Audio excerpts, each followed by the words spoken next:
Hello, everyone. This is your host, Philip Reiner. I wanted to welcome you to The Fourth Leg.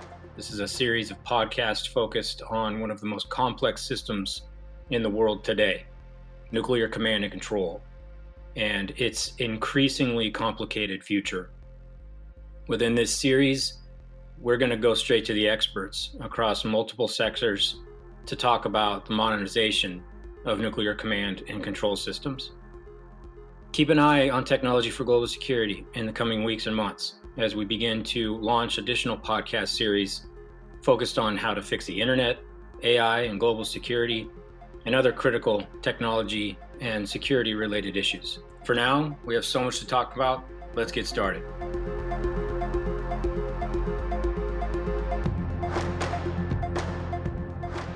For today's podcast, we are joined by our colleague Peter Hayes from the Nautilus Institute. We spoke with Feroz Hassan Khan, who is a former brigadier in the Pakistan Army, and as is noted in his public profile, he's someone who's really quite unique as he comes to his teaching and research in his current role at the Naval Postgraduate School, with both combat action and command experience on the line of control in Kashmir and the Siachen Glacier on the Afghan border, but also as well as experience having served as the Director for Arms Control and Disarmament Affairs in Pakistan's SPD. Feroz is someone who's deeply involved in conversations surrounding peace and security in South Asia, and he's a fellow CISR, which we know pretty much guarantees a great conversation.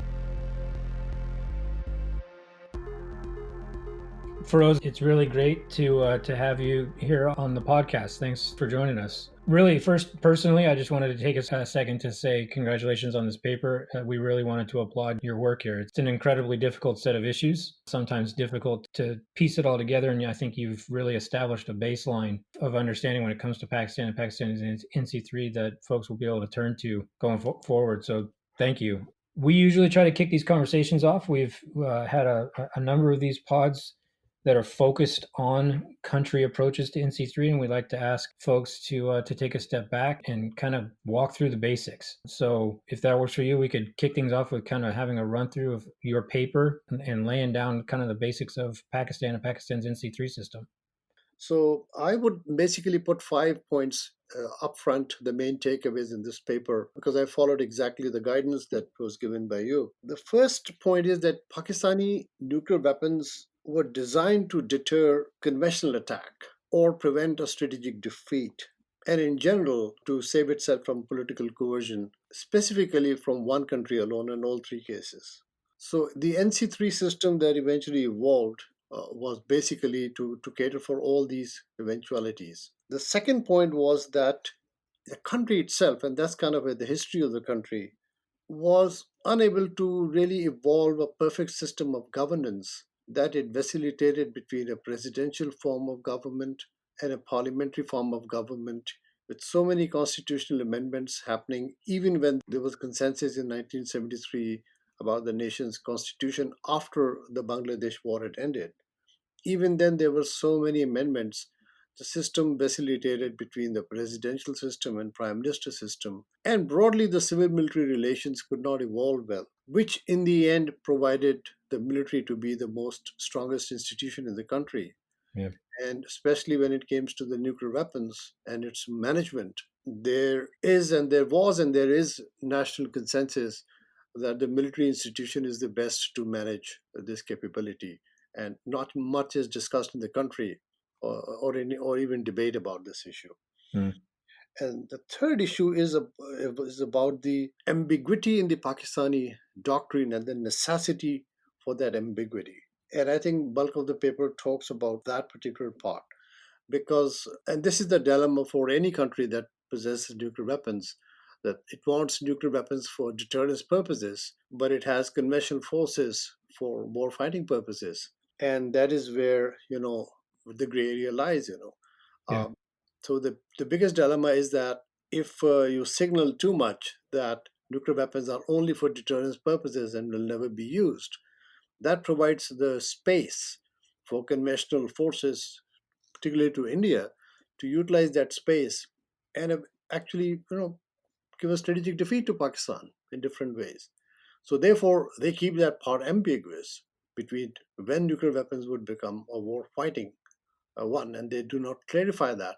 So the best option for them was to maintain ambiguity. Conversely, if they indicate that there is a low nuclear threshold, even then there is a risk involved that the bluff might be called. And if the bluff is called, what do we do then? In that case, I mean, that was the worst case scenario. Sure. So therefore, the NC3 system was evolved basically looking into this. This was a big challenge and continues to be a challenge everywhere. That's where the whole system got evolved. And the fourth point, which is very peculiar to South Asia, which where I don't think the parallel with other regions are effective in the sense that there is no place, no region in the world where transition from peace to crisis to war happens so rapidly and so unexpectedly and in such suddenly. Because yeah, as we speak, we don't know there may be a crisis in the region, and by tomorrow we may be, as we saw in February, and we have been seeing repeatedly in 2016 and throughout the last 20 years, ever since nuclear weapons came. Yeah. Which is where the greatest stress on the NC3 system from peacetime management to crisis management shapes, and weapons getting dispersed and flushed out. We can discuss further on that. Yeah. And finally, the point is, which is where the whole paper talks about the jointness, the requirement of jointness between the inter-services, three services, and joint headquarters and the command system, how it evolved. Which is where the strategic plans division at the joint services headquarters has become very unique sort of an organization, which again, in my view, does not. There's no parallel in other countries of the kind. As a former one of my bosses, General Kidwai, once said in Stanford here that SPD is the center of all things nuclear. So from peacetime uses to everything pertaining to nuclear weapons, that is the secretariat that actually handles that. So it's the curious role of SPD in the middle of the Pakistani political system and the strategic command control system is very, very curious. So these are the main points that I've elaborated. And as the time for technological changes and merging of NC3 and conventional forces began to evolve. So these are my main takeaways, and each one of them has now different sort of challenges when it comes to Pakistan. I'd like to come back to some of the elements that you just laid out and maybe revisit the implications for NC3 from doctrinal ambiguity and what have you. But I wanted to kind of dig into the piece that you were just alluding to when it comes to SPD and how that's relatively unique. You talk about it in the paper, and this struck me, and I was really curious. You describe the NCA structure as having this employment control committee and the development control committee, and those are actually that's something that's really interesting. And I was curious how those function at the senior-most levels of government vis-a-vis the SPD, and how, particularly with NC3, how any of those governing bodies get involved with SPD, or is SPD kind of pushing requirements from within back up and out? I was just interested in how that dynamic works. Yes, so the way the command control system evolved in Pakistan and how it exists now is that you have a prime minister, you have a parliamentary system of government, and the prime minister is the all powerful person there. Previously, there used to be a president also, but now the president kind of abdicated himself, he recruits himself in the Yeah. previous government. So you have a prime minister, and you have four each, it's kind of a balance, four military commanders from chairman, joint chief to all three service chiefs. And we have four key cabinet members with him: the foreign minister, the defense minister, the interior minister, and the finance minister. And these are the eight people who preside, with the prime minister presiding over to make the ultimate decision of employment. And development control committee is more about the peacetime decisions, about budgetary, about force goals, about these are the development control committee where SPD and the chairman joint chief of staff make the decisions in peacetime. But when it comes to the wartime, joint services headquarters become the place where all communication nodes and command and control system are actually merging. Hmm. And compared to India, that Pakistani joint system actually evolved much earlier from the mid 70s onwards. So I would say that from mid 70s, when the joint services headquarters came into being, it was essentially a conventional headquarters where all what I call CC3, the conventional command system, the 3-3 system merged until 1998 happened. And when SPD was created after the nuclear test in the last 20 years, then you had this nuclear command system. So you had two systems merging at the same place, which was previously called the National Military Operations Center, but it is now called the National Command Center, where all these communication nodes and decision making operators are actually at one place. Hmm. So, given this kind of configuration, each of the military commander, that is the service chief, was also commanding the conventional forces from their respective headquarters, are also present in the national command system. And then you have the SPD's unique role is to exclusively, coordinate Yep.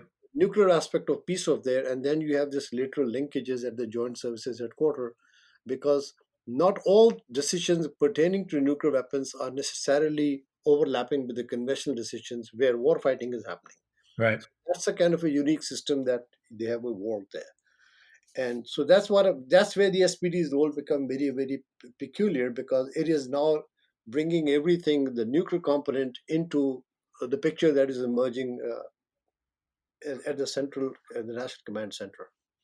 And it's a really, I think, an important element of your paper. And you point that, as far back as 2007, if I'm not mistaken, you have Musharraf essentially delegating much of the decision making to the DGSPD.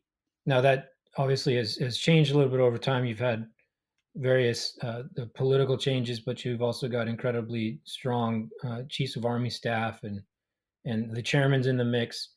The So what you were talking about in terms of that jointness within that national military command decision making, and authority over NC3, is how much of that then does the decision making come down to SPD, or are they just kind of a coordinating body amongst all of those different leaders? How do you see that piece? Yeah, so let me clarify. So what Yeah. happened that this system that I just explained evolved after the military takeover in 99. So for almost a decade, the first decade of the evolution of this nuclear command NC3 system, the president of the country and the chief of the army staff were the same man, President Musharraf. Yep. So, so essentially, the decision was being made by President Musharraf and the army chief, and that's where the SPD could go directly to the president, and SPD became a sort of a much more Yeah. uh, autonomous body, because it could get directly from the GHQ, which is also the same man, chief of the Yeah. army staff, and the president. So actually, the Joint Chief of Staff was there only on papers, I would say, in that period, because you could get direct orders from there. Yep.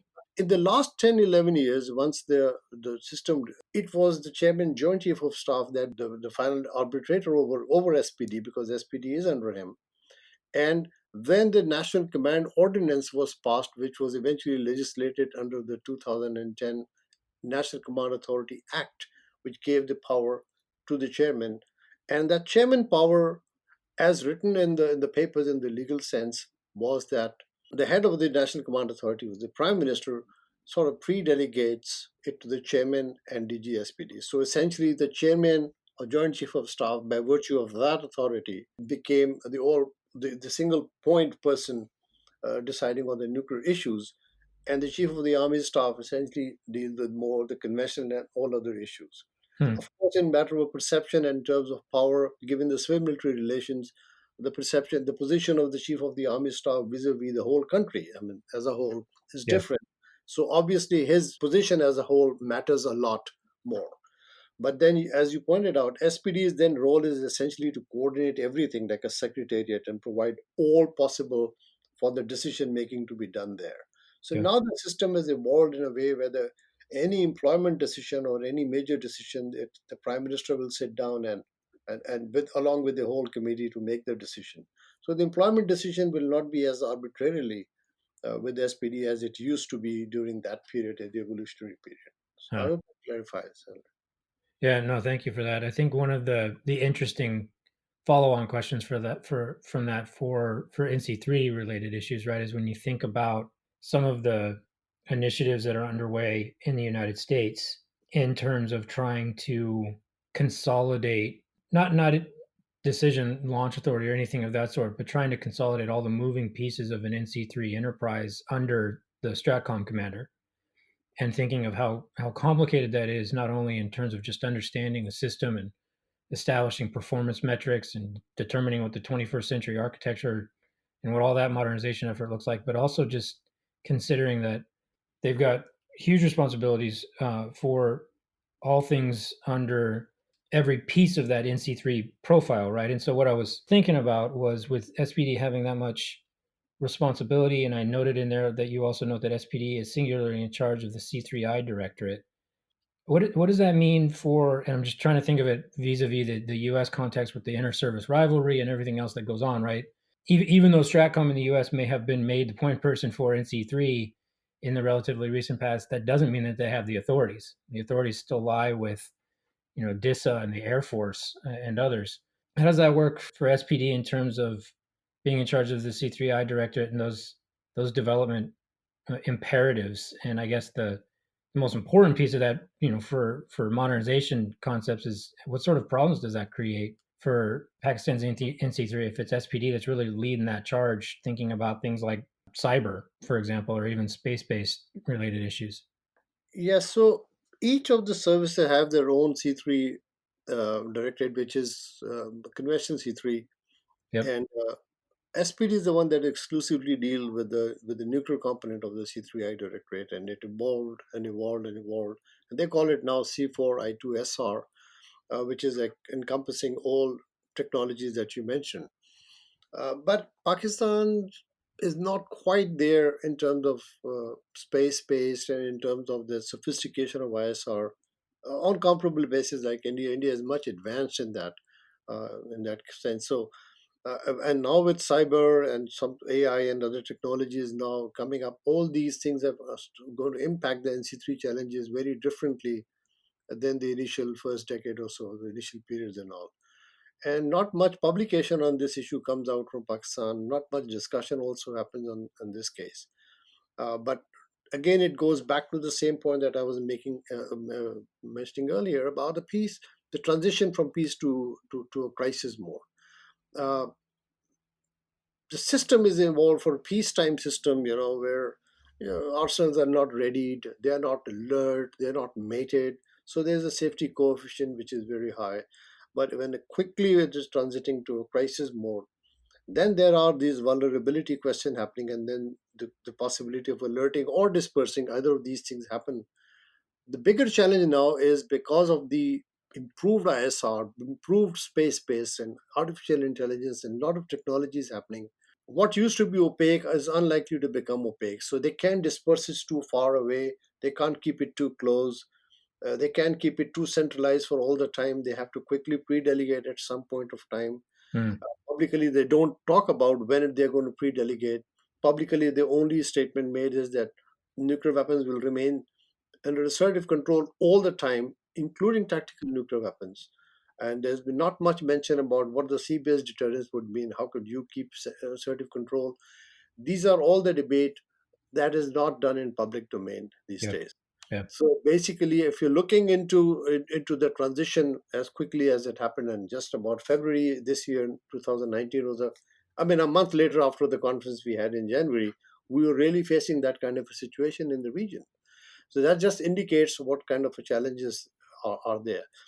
Uh, and in the crisis that happened in February, even though it was a very not any deep in crisis, but even then the Pakistani National Command Authority had met. That was one case. It was announced that Pakistan NCA is meeting, and they met at the same place that I'm writing in my paper.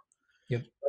They were not making nuclear decisions. We don't know whether nuclear decisions were made, or whether things were alerted or not.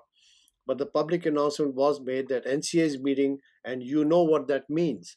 So that's the only message that came out, but there was no statement that came out later on. My explanation to that is that this is, even if there is a conventional, NCA will be meeting because they will be making decisions whether it is the C3Ites of all other countries joining together, or should we ready the arsenal, what is going to happen, what the state of change of status is. These are all the questions that are discussed in the heat of the crisis moment that happens in the country. So that's where it is actually heading, and it's very challenging for them. Yeah. uh, it's not about inter-service rivalry. I mean, that's natural in all countries, but actually it is it is much more coherent system in the country because the geography is small. It's a small country, and they know everything where all assets are lying. Mm. Besides, there's one more another factor which is also relevant maybe to other countries. That is, for example, Air Force. I mean, which aircrafts are nuclear aircrafts, which are aircrafts are they dual use, I mean, which are to be used for conventional mode. Similarly, ballistic missiles, they're conventional mode missiles, there are cruise missiles which are on conventional mode. And then in the Navy is the same thing, we're dealing with conventional Navy as well as, so these different systems are functioning at the same time. And commingling is a big problem given the Pakistani strategy of deterring or offsetting conventional imbalances in the battlefield. So they use those weapons in a full spectrum deterrence. So that's a very, very difficult NC3 than just having a general deterrence and creating an NC3 system for general purposes. One of the things that consistently has come up in the recent past and really was a prominent issue in the discussion at the workshop back in January is this challenge of nuclear conventional entanglement in light of the kind of a trend towards the commingling of those force structures. I'm curious if we could ask if you could talk a little bit more about how Pakistan has their approach has evolved over time in terms of considering those dynamics and um, how they think about NC3 in that context and how it's in the paper you note that SPD at a certain point needed determined that they needed to have an NC3 system that was entirely separate from conventional command and control. And so I just wanted to ask if you could talk a little bit about how they conceive of that and how they deal with that conundrum. Yeah, actually, again, there were essentially now three factors affecting these decision making in the region, particularly. One is that prior to the knowledge that India's arsenals are based on canisters. So the Pakistanis never assumed that Indian arsenals are non-deployed anymore, given even if they have a no first use, but their arsenals are ready to go any moment. So that is one factor that affected their decision making, both in terms of preparation and also the evolution of NC3. The second, of course, which is widely talked about for the last decade plus, is about India's conventional military doctrine, essentially sometimes called the cold start doctrine or a proactive doctrine, where there could be a suddenness of military attack across the border, and then they have to decide whether they have to prevent that attack or defeat that and throw the nuclear weapons into the battlefield, what they call a full spectrum deterrence. And there is the new third factor that we actually discussed in the conference, but not much has been publicly discussed, and that is the evolution of new technologies, artificial intelligence, autonomous weapon systems. How will that affect the system? Cyber, will the command control system uh, be effective with the cyber attack? What happens if they are disabled? We at our end did some tabletop exercises, and we felt that the command system was so effectively defended that it may not succeed. But what if it does? Does it constitute a sort of instability threshold or not? Yeah. So these were the factors that were actually, going all into the crisis. The biggest problem will be when the weapon will be flushed out in the battlefield and in the heat of the crisis. How will that system then evolve? Because they will then be relying on the communication system Yep. to make sure that they retain the assertiveness right till the very end and only pass on the codes for alerting and use the use codes as they call it. And under those circumstances, if communication system is becoming vulnerable and they sense that it is more and more getting vulnerable, then the most logical course will be to sort of a pre-delegate or a partial pre-delegate. I mentioned that Yep. in the paper, and sort of give them the standing operating procedures and await the orders. In the absence of communication, what are they required to do? That is something very different in today's terms, digitalized economy. Yeah, it's incredibly difficult to think to, and it's actually something that we just had the opportunity to talk to. If you'll recall the paper that Vipin Narang submitted for the workshop, we actually just had a conversation with him around these kinds of issues in terms of assertive, delegative dynamic, if you will, in terms of where various countries fall on that spectrum. And It goes back to something that I think you put pretty aptly in your paper, which was transitioning from essentially assertive systems during periods of relative calm to a delegated control system in critical time in the midst of a military crisis or war risks inadvertence or possible mistakes. So, I mean, there's so many things to talk about in that small set of issues there. But the question that we always try to come back to with this podcast, right, is to think about NC3. And so I really wanted to hear your thoughts in terms of how Pakistani, military planners and decision makers are thinking about how that will affect the NC3 system and what they're doing to plan for that. That's an incredibly critical piece. And that they don't talk publicly much about the technical pieces of this, but I was just curious as to what you feel comfortable talking about, how they're considering how when they do make that shift to potentially have to pre-delegate. I mean, how does that affect NC3 and how do they start to plan ahead for something like that? Yeah, so this is where what I call CC3, the conventional command system and the nuclear command system are. So, for example, going forward in the new times, if essentially, say, a cyber attack or for some reason the NC3 system get disabled. First of all, I think I probably made it clear that nuclear forces operating within the midst of conventional forces are not under command of the conventional force commander. So, a Yeah. division commander is commanding his division conventional forces. A nuclear weapons may be in his area of responsibility, but that is not under his command. So that command channel is directly from the SPD and from the National Command Authority. That commander, nuclear force commander, is receiving orders from there, but he is in the vicinity of the DIV commander. So there Yeah. is an alternative communication system in the case that his direct channel actually fails him for some reason. And thirdly, the distance in Pakistan are not too far away. I mean, they're like a couple of 100 miles of each other, Yeah. even if they're central control. So there are some alternative command system sites where they have probably created system where the use codes and the orders will still reach there. Over a 20 years time, this discussion has happened. Obviously, we don't want to push it because it gets into classified realm, but actually there have been significant assurance that when the pre-delegation will happen, they're very confident that it'll reach there. I'm not very confident, but because in the heat of the battle, things can go very terribly wrong. Yeah. But luckily, so far, we have not seen that thing happening. Our future concern is that, I mean, they may get more and more backward, kind of getting more crude, more manual rather than more digital in order to prevent sort of interception, etc. In order Sure. to make it more effective. And I remember in one of the track two when we were facing with this kind of a problem, when senior general said that in the event that wireless communication fails or even a fiberglass fails, we can send us a runner like an old-fashioned runner in World War I type who would physically go and hand over the code. We're not that far away. Where we're heading in the reversal way in many ways. Yeah. Can I just dive in here for a moment? The runner reminds me of a comparison, which of course is North Korea, where effectively couriers are used in many contexts to deliver orders to the front line by the North Korean commander to North Korean forward deployed forces. And in some senses, there's an analog between or a parallel between the India Pakistan and the North South Korea urgency and short timelines in decision making before battle ensues. But my question actually is I was struck by your mention of the word proactive deterrence. Is that actually a sort of semi formal doctrinal characterization in Pakistan? And if so, when did that emerge? What year?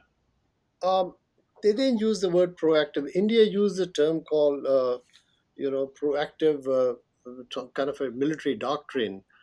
And the Pakistan responded by saying it's a full spectrum deterrence, meaning that if there is no space for a conventional operations for you to start an operation and actually conclude the operation by assuming escalation control.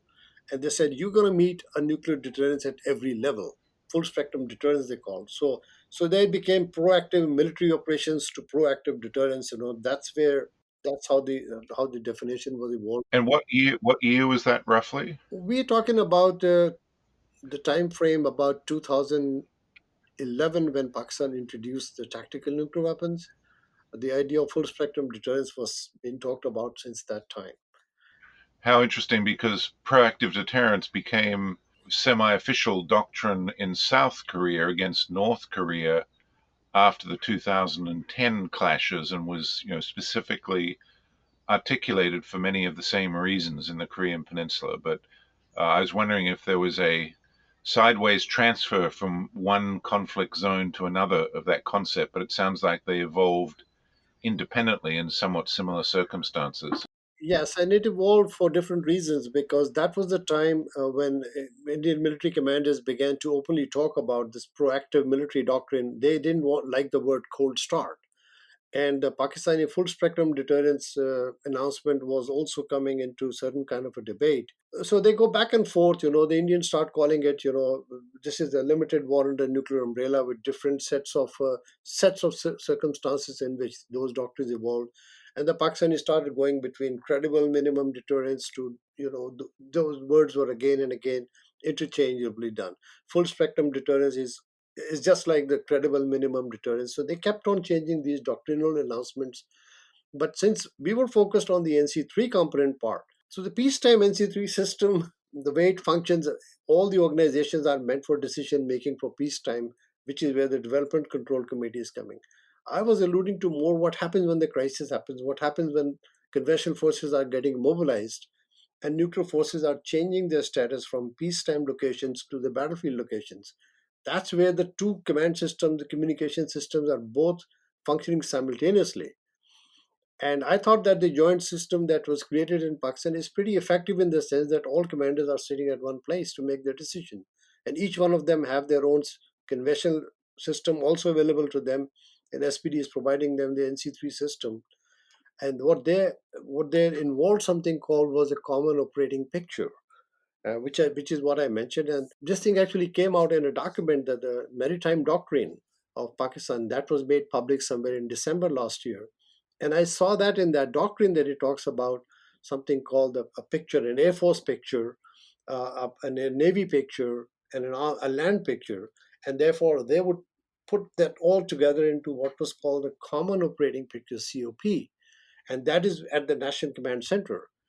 And that's how they would look into the whole picture. That if the land force can't see, the air force can see, and that was pretty impressive to know that it has evolved in Pakistan, and they made an announcement to that effect into the inter-service public relations. So that indicated to me that they are like really working all the time to keep ahead of the curve. And do we know if there is a mobile command structure or an alternate command structure? Because of course, having everyone in one place obviously is a vulnerability that almost invites "quote unquote" decapitation strikes. No, there are alternative command system, and obviously they don't publicly talk about that. To my knowledge, it's not a mobile system, but there are alternative command system, and probably it is pretty secure wherever they sit. The National Command Center is pretty secure. So, Feroz, I wanted to come back to something else that you had started to talk about, and you note in the paper involving kind of the trajectory of technologies and how they're going to influence 21st century architectures. You said in the paper that NC3 requirements are compounding, that Pakistan is lagging far behind India in space and information technologies. As we started to talk about here a little bit, NC3 is really going to face significant challenges at the moment of a crisis. In the midst of that discussion, you also noted fully automated systems. And so I just wanted to check in with you on what that entails. You mentioned the common operating picture, but you also in the paper, you mentioned the fully automated strategic command and control support system. Just wanted to get a sense from you as to on what level is that simply information processing, perhaps even the inclusion of various AI related techniques. Just wanted to hear your thoughts on what that actually is built out from and what that entails. Actually, there's not much detailed, clarification or detailed explanation of what this system was called. Hmm. But actually, I quoted in one of my papers because it was publicly announced by the Inter-Services Public Relations, and that was almost like 3 years back when they conducted an air launch cruise missile flight test. And that flight test, the announcement that came as the result of flight test indicated that they said that on that particular day when the flight test was done, they also tested an effective employment of the National Command Authorities system. And they call it that system is fully automated. It's unclear what that means. But the system was called Strategic Command and Control Support System. That's the term. Strategic Command and Control Support System, which this, but the announcement said, functions around the clock for situational awareness in a digitized, net-centric environment, unquote. Now, that's all the announcement that said. Yep. It's indicating further that this system has actually added a capability of real-time monitoring of the missile flight path as well. So they're looking at both at the operating picture in the battlefield and also having the flight path as to which weapon is launched and where it is going. And the command system could see both where it is landing and which way it is heading. That's the public announcement, and that's been made for public consumption. But after that, we have never heard any explanation of what this system actually really means and how it has evolved, because this is about 3 years ago, and nothing in public knowledge has actually come. But if this system is fully automatic, as we understand, then given artificial intelligence or autonomous bodies and all, it's unclear what that implication would be, because if it is, the more and more digitized it become, the more and more vulnerable it could become in terms of accidental launches, for that matter, because technology can misread. To the best of my knowledge, I think it'll be still be a human decision. It'll still be a decision of all members of the NCA, unanimous decision in the event of a launch, and that's what I believe will be the case.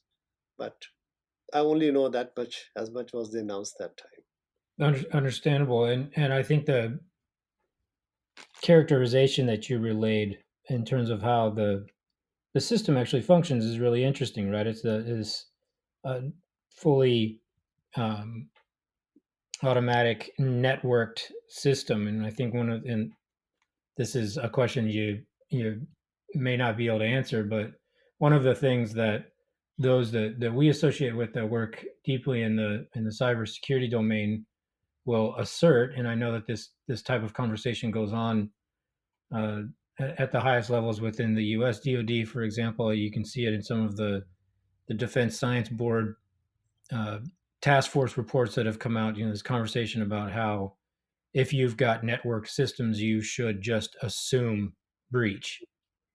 That you can just assume that your system has been compromised. How much does that conversation do you see occurring when it comes to these network systems that you were just talking about, and with NC3 in mind in particular?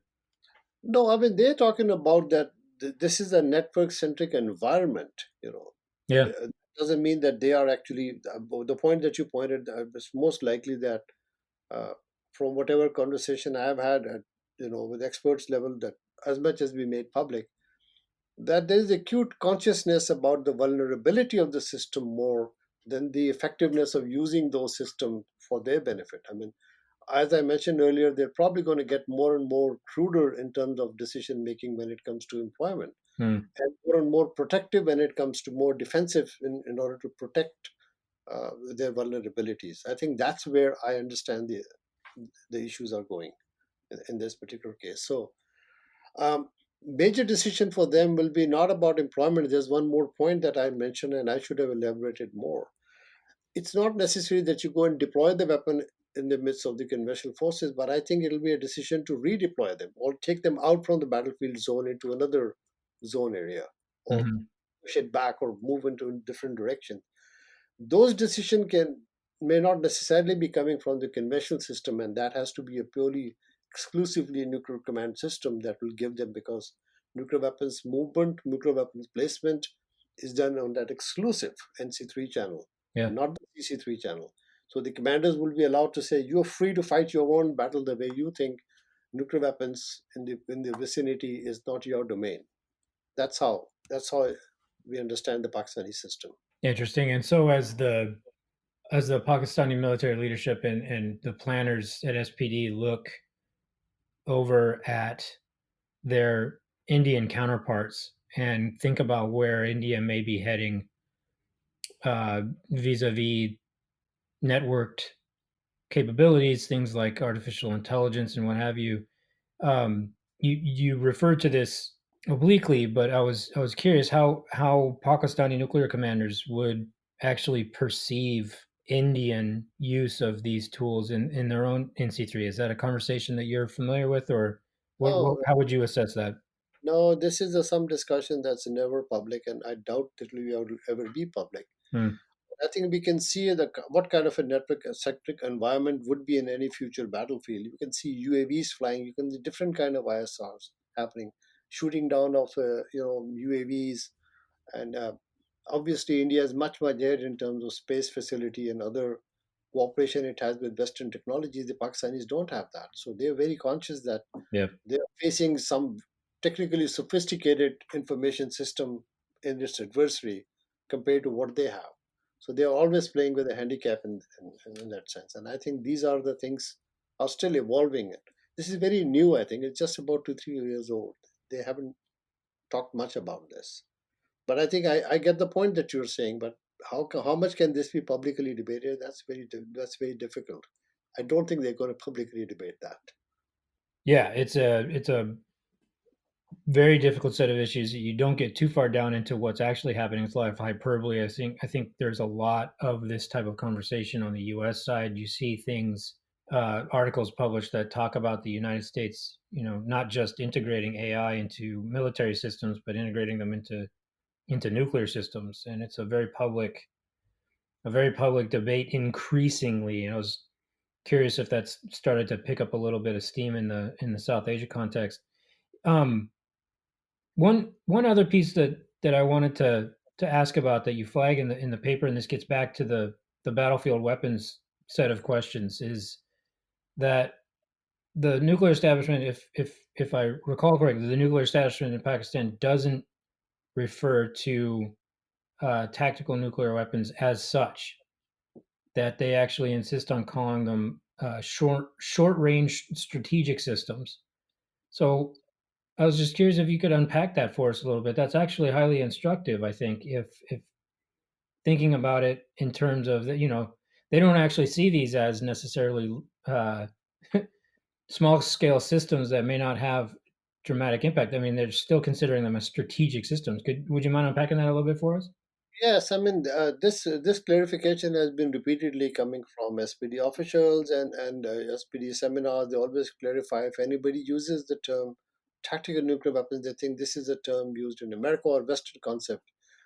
They consider any nuclear weapons warhead to be strategic because the decision making process, even with the smallest warhead, would still be coming from the strategic, and that will have strategic implication, a strategic decision, and a strategic impact consequences after that. Uh, but the reason why it was generally called tactical because it is actually deployed in a tactical circumstances. It's a Yep. tactical situation where they are in the battlefield. Even in my writings, when I've written about battlefield nuclear weapons, they still didn't like the word battlefield nuclear weapons. They say, well, it may be in the vicinity of the battlefield, but the whole country is a battlefield these days. It's not a. This is not.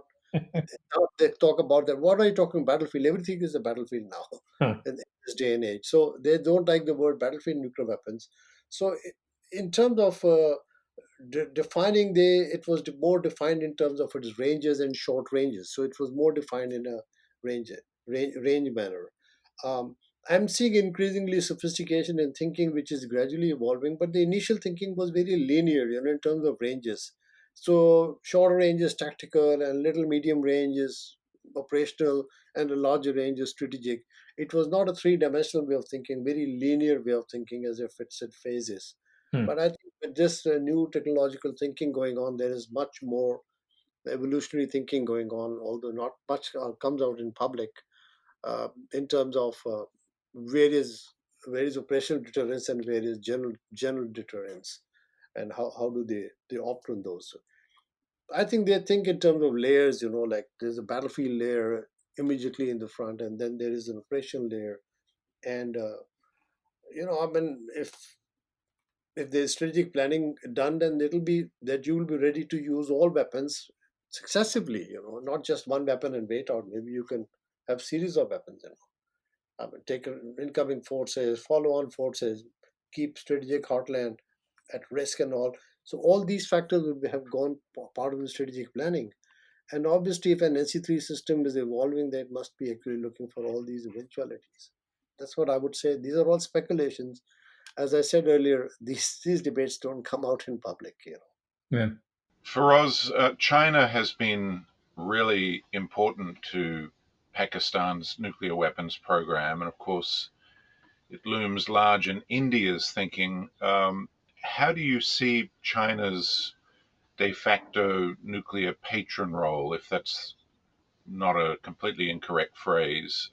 In particular, do you think it might provide Pakistan with some early warning data in a crisis in order to try and stabilize the situation and avoid a first strike? Do you see this as potentially a positive role for China in this asymmetry of intelligence between India and Pakistan?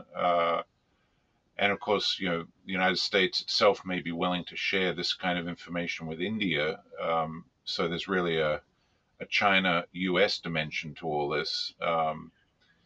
And China itself is a direct player in Kashmir because it does have its own border along with that of India and Pakistan. So in a sense, it is party to the Kashmir flashpoint in a very direct way. So we'd really appreciate getting your thoughts about the role of China in all this. Yes, I mean, the last point you mentioned about the Kashmir part, especially what has happened since August 5th, the way the changes have happened in India.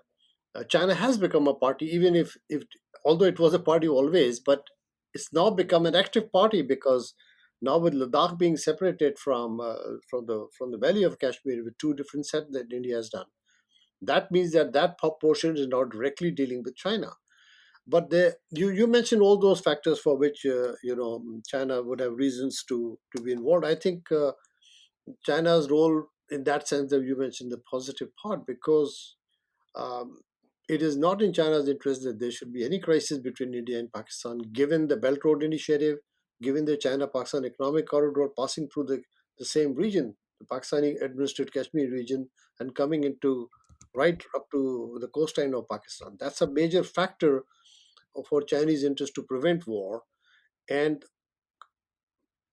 as opposed to, I'm talking about the Pakistani thinking that the Pakistanis have now sort of begin to conclude that uh, the Western world, so to speak, considers hegemonic stability as a model in South Asia to deal with one capital, India, dominating so much that it actually crushes all other South Asian nations in its neighborhood as a big Asian power rising there. The only country that is going to confront India from this and never going to accept is Pakistan. It's a nuclear armed country, modernizing its forces, and has no other left, partner left other than China to do so. So, in terms of NC3 and communication and etc., they are already not going to trust the other communication satellite system. And given the kind of satellite war that India and China may have, Chinese have Pakistan would be more and more relying on ISR and other capabilities and information from China. And so, therefore, it has every reasons to prevent a war from happening and from sort of indicating to the Pakistanis not jump the gun. Up till now, the Chinese role has been very positive to the best of my knowledge. They've always been cautioning Pakistan not to jump the ante, not to start reading too much, go for the peace, don't rush, don't do these things. So maybe they will be helping in a sense by actually sort of allowing the Pakistanis not to jump the gun too early or under miscommunication, and they may be relying on China from that aspect. But we never know if there's a bigger geopolitical crisis, what role that will be played. But I conceive this only a localized regional crisis between India and Pakistan. It is not in Chinese interest to let that go. Well, at the other end of the spectrum of stability, we have the non-state actor, which we haven't really referred to much, although clearly it's an important dimension in the subcontinent. I mean, how do you see social media in relation to NC3? We have a couple of well-known public instances where there was an exchange with the Israeli Prime Minister, I believe. There was the use of social media as a form of intel during the terrorist attack in Mumbai, and there's the recent prevalence of social media influencing at least the public debate during the Balakot. This is a completely uncontrolled form of instability, isn't it, that comes from bottom up and that could really trap all these state organizations and leaders in ways that they can't even anticipate. You're absolutely right, Peter. I mean, the Balakot, Pulwama Balakot crisis is just an example where information, or rather disinformation warfare, is more likely to overtake the other, informed forces movement and all. Here we are talking about, we think that conventional wars and other things are dated, they're like 20th century warfare. It's going to be a different kind of warfare, the change character of warfare. We've just seen a sample of that. But if conventional forces operations continue as it is evolving in the military doctrine, well, then India mobilizes, Pakistan mobilizes, then nuclear weapons move, and then we're getting into the old-fashioned like 1950s war, 50s and 60s, the early Cold War, happening at the same time when they have all these tools for other hybrid warfare and other disinformation warfare. Social media plays a terrible role actually in the recent crisis, especially the media in the two countries. 100 channels actually spewing disinformation on each other and really riling up the public in ways that we've never seen before. And obviously, there are so much of disinformation was spread around the recent crisis, and I foresee that that is going to be a major factor for the NC3, the communication part of the system, to actually provide the information to the public, uh, to from information to disinformation. But Feroz, The clear case, it may also yeah. flow in the other direction. I mean, social media reporting from the field pretty much makes any pretension to secrecy, or at least controlled secrecy, of movement of forces, an illusion. We have so many examples now of social media reporting of the movement of missile launchers. I don't mean in Pakistan or India specifically, but around the world. In very secure, tight information controlled environments. For example, in China, we often see social media reports of mobile missile launchers on the freeway. There's a photo of the damn thing going down the freeway. So this means that there may also be field reports back to both sides of the movement of individuals, commanders, forces, and silencers that may speak volumes, that also affect the overall information environment in which decisions are being made or not made. Yes, I think that reminds me of a tabletop exercise we did, and that may be relevant to answer your question in that manner. See, if nuclear weapons are flushed out from peacetime locations and they just start appearing in their deployment zones, there are villages, there are garrisons, there are small cities around them, and immediately, there's a social media, WhatsApp communication starts happening, or any other source of communication happening, that people start talking about it, and therefore the other crisis that happens as a result of that panic, people start vacating their villages.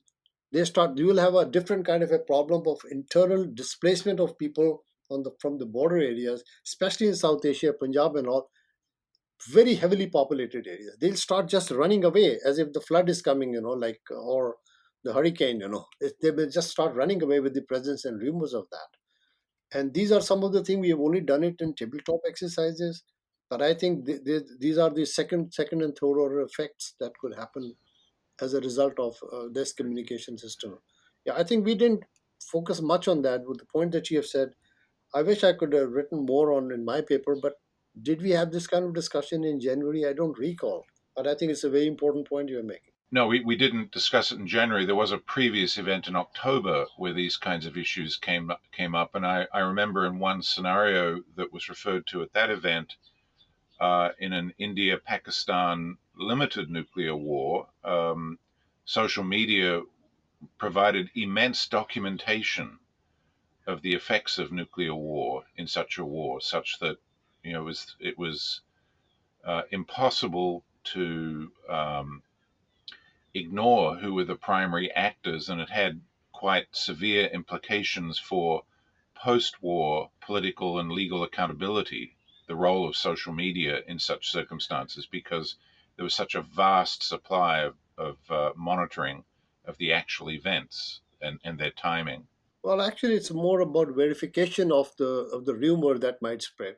In the heat of the battle, shooting battle, it would never be known whether there would be rumor that a nuclear weapon has been used, because some of the conventional weapons may sort of give that kind of explosion event. I recall recently there was some shooting incident on the line of control that happened, and there were rumors that chemical weapons have been used. There was no proof later on, because the rumor went around, and it was said here and there that chemical weapons have been used, but then it dissipated after 3 days. But what if such a thing is talked about, that a small tactical weapon has been used whereas none has been used? So that might precipitate crisis in ways that we have not thought about. That's absolutely true, and it's also possible that there would be a distributed collection of radioactive material or measurements of radiation levels downwind that could also be collected, as has occurred in nuclear incidents, not nuclear war incidents, but occurred after Fukushima, for example, in Japan. So this whole role of civil society and social media, both weaponizing information in the public domain, but also potentially strengthening certain legal, institutional, global frameworks that might dissuade leaders from behaving rashly, seems to me an important dimension as we move forward globally to address this issue, not just the specific conflict dynamics that could lead to nuclear war. And in particular, I think it's an important thing for me to really flag that in the absence of any structural peacetime risk reduction measures or communication system between India and Pakistan, other than the good old DGMO hotline, Director General Military Operation hotlines. We don't have any structure between India and Pakistan. And in a crisis with social media happening so much, if there's no structural communications, this disinformation is more likely to take over decision making if they don't have a structured communication between each other. And they need to have now in peacetime. Feroz, if that, and I think Peter and I are in violent agreement with you on that, is that how would it, can you talk a little bit from your perspective as to what that could potentially, what that solution could, or that what that technical uh, option could look like? Like, what would they want to be able to have? What would they actually trust and put their, their really most significant, potentially most significant conversations into? How could that be possible? Actually, during all crises and war that have happened recently, the DGMO hotline, which is the only Yeah. means of communication between the two countries, that cannot prevent the crisis. But they still communicate in some shape and form to sort of allay each other's fear. And the opinion is divided whether they have been able to tamp down the temperature when media is going crazy. And the idea of having a nuclear risk reduction center involving, I've written about this, and others have also talked about that there has to be some structural sort of a communication system to prevent accidents and accidental launches and accident and rumors, and the kind of thing Peter talked about, the radioactive material or sampling, etc., so Yes. that each side has a confidence building measure, and people don't start panicking, because the border is so close that if one starts spreading the rumor, the panic is not going to be in one direction, it can be in both directions. I Yep. mean, talking about the public, from border areas, they start panicking. And so that is what I think, that each other countries need to be more transparent about it. By the way, just as we speak, and this is all new now, Prime Minister Modi has now announced that India will also have a sort of a chief of defense staff now. Yeah. And we don't, Pakistan has a chairman. So now we are having evolving a system now that uh, each There's an side some opportunity. kind of a system evolving now, and you need to have new CBMs, and one of the new CBMs in my view would be, and there are also sea-based deterrents at the same time. Now the old ones, which is 20th century CBMs, India and Pakistan, were ineffective anyway. You need to have completely new systems now, and each side must be more available, that there is trust of the nuclear command systems. And if you have time, I can give you another example, because it was all done in tabletop exercises involving track 2 retired people. In one of the track 2 exercises, um, the Indian team decided to use their cyber points to attack Pakistani NC3 system. And so they came with a full plan that they had dedicated system to destroy the Pakistani command and control system in the heat of the battle.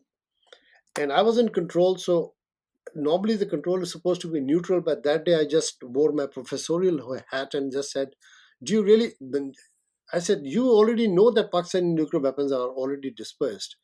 Do you really think it's a good idea to attack their command control system? What do you think you're going to achieve with doing that, even if you succeed in doing so?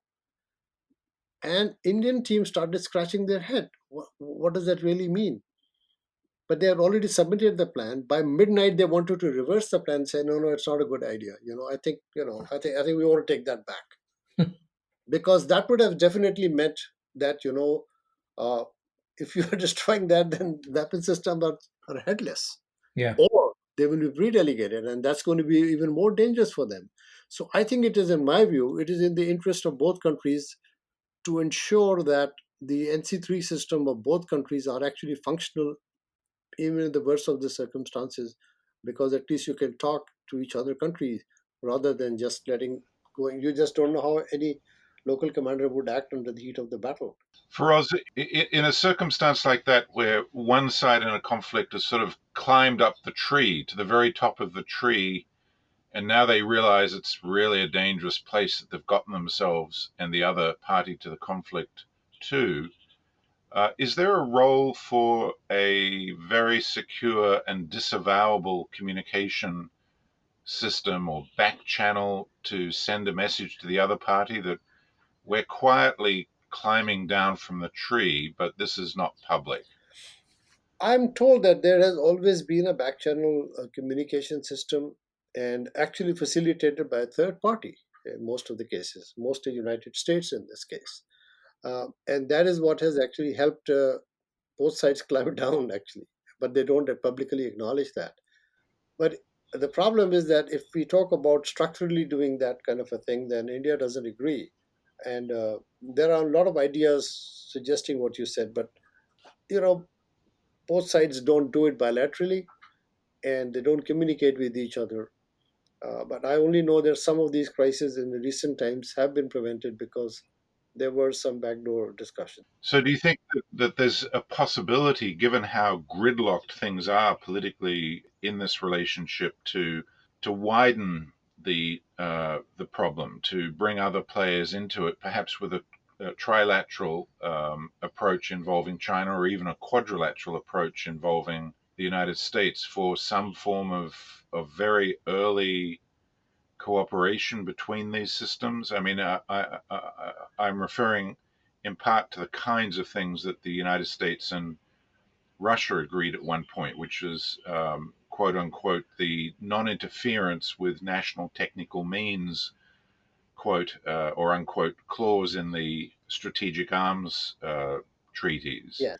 That kind of either will not attack certain elements or will exchange certain kinds of data, and you start the process of communication that later evolves into much broader conversations.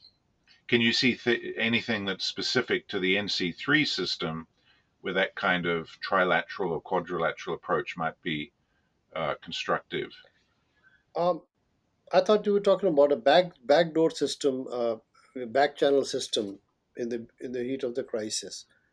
Well, that is one specific possible measure that might be made available or employed, or generally made available to NC3 operators, and might be employed, uh, say, in some form of, as you say, track to tabletop exercises where the capability of such a system relative to existing systems is demonstrated, and then at least the commanders of each side know that it exists. They may or may not have ever used it, but they would at least know that that system exists. Yeah, this is one of the ideas that I don't think has been explored, but I do know that the Pakistani side are much more keen on either a trilateral or these days more lately more about quadrilateral or a multilateral sort of a thing, that intervention or some kind of communication systems to assure each other. Um, I think what it would probably end up being is not so much of a, so what you were referring to, for us, correct me if I'm wrong here, is the back channel that has tended to be relied upon is very much human based, and in and of itself becomes difficult to be relied upon, not just for the usual reasons about working with humans, right? But because of timing, actually getting in front of people, it takes a considerable amount of time that you can't necessarily rely on in a crisis per se. But I think what Peter's alluding to is maybe having multilateral, or beyond just a couple of countries that would work on developing such a solution, but having a number of people from very different backgrounds thinking about how to devise that sort of technical solution that you're talking about. And if that were to be done, it builds a little bit of integrity into said system. And then, as Peter mentioned, maybe it could be displayed or demoed for folks so that they could build trust in it. And I take it you're saying that if that were to have been developed, that might be of interest to Pakistani decision makers. yeah, because it would be of interest to them, but they doubted if India would agree to that. That's their problem. Sure. Because India is more likely to reject they don't like intervention in this case. The Pakistanis are actively seeking intervention at a time because Yep. they for two reasons: one, they are the weaker party, and secondly, they're wanting to give assurance that they are not jumping the nuclear gun, and to prevent the rumors. So they want somebody on their side to assure the world that they are not that crazy. And I know in crisis they do so. And at times the rumors are happening that another third country is intervening, sometimes about Israel. And these back channels actually kind of go back and inform them that they know the third country is coming. So that gains confidence. Otherwise, things can, you know, start affecting in a very negative fashion. Yeah. My guess is if Indians and Pakistani engineers, who are respected engineers, are involved in the creation of such a system at a technical level, it would probably make somewhat of a difference. And of course, the kind of system we're thinking about would be an open source one, like the encryption software. This ultimate backup system would be an open source one, which would be the best system. And so, whether the Indians pick it up or not, in a sense, is really up to them. But it would mean that a country would have a state of the art system that would have better performance than any system that they have, created domestically. So, in that sense, it's an open question whether the Indians might or might not adopt it. But that's more of a crisis prevention, correct? If I'm understanding correctly.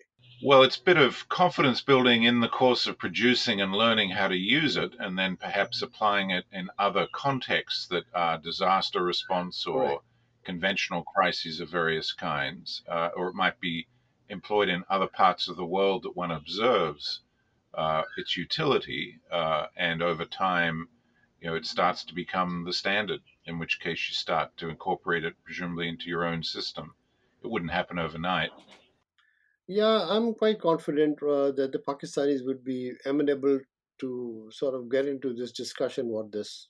Feroz, I just wanted to ask from how you see, and you've been so intimately involved with all of these things for such a long time. There's a real palpable sense of, I don't know if the right word is fear, but it's a palpable sense of nervousness within kind of the U.S. edifice, right? That the legacy systems really are reaching an age where they're no longer really going to be able to be kept up. There's got to be a new approach and a new framework for 21st to really be able to take on 21st century threats in a multi-domain reality. That has really, I think, shifted the nature of the conversation around NC3 in the U.S. in particular. I know the Chinese are working on various new ways to approach theirs. The Russians are doing so.